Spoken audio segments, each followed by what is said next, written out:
All right, just trying to get some of this peeling chrome off of these rocker boxes here. You'll have, you can't get the chrome off by doing what I'm doing. But since I'm going to paint these things, have to give the chrome a little bit of surface for the paint to stick to. You can paint over chrome, but it won't last very long because there ain't nothing for the paint to stick to, really. So I'm just roughing these up pretty good with 80 grit sanding roll cartridge. That one hadn't been done yet. And trying to get any big pieces of chrome off here, like that one's pretty rough. Well, the tops are really rough. The bottoms are peeling off pretty good on the underside of them. You can see that one was leaking pretty good, and it's corroded. Chrome's peeling up under here. So we'll get most of this off here we can, and I'll throw probably caliper paint on them. Caliper paint works pretty good. Something high temp, and I'll throw on quite a few layers of it, and then soak it under the heat lamp over there to cure the paint. But be careful when you're doing this. Wear a mask, wear glasses. I don't wear gloves, but you could probably wear gloves too. Just be careful with the chrome that's peeling off because it'll slice you like a razor blade.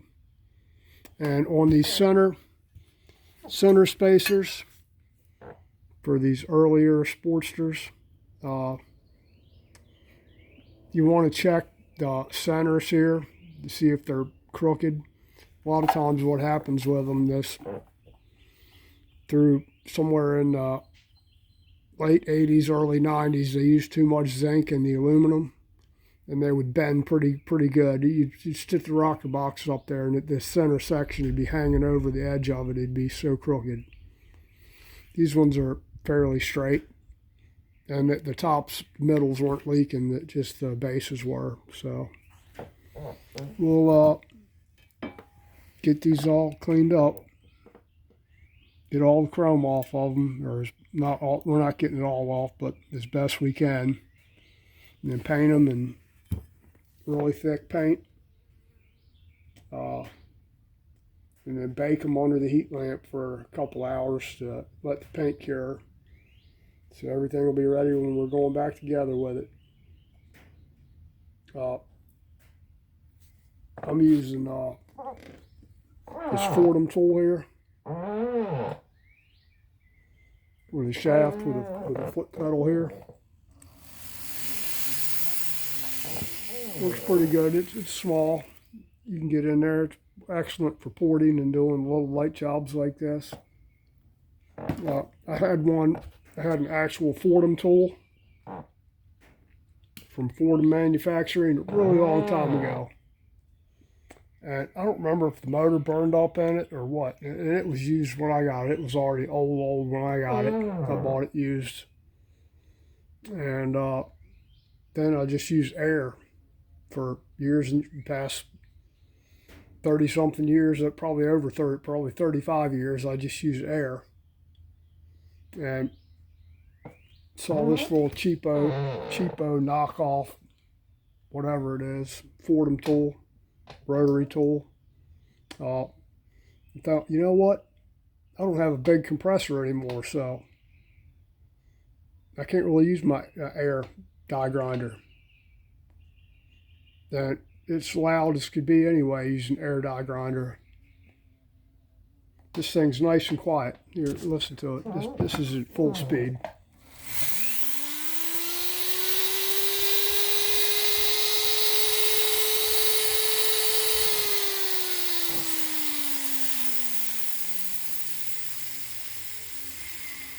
And I think it does about 20,000 RPM, so that's perfect what I need it for.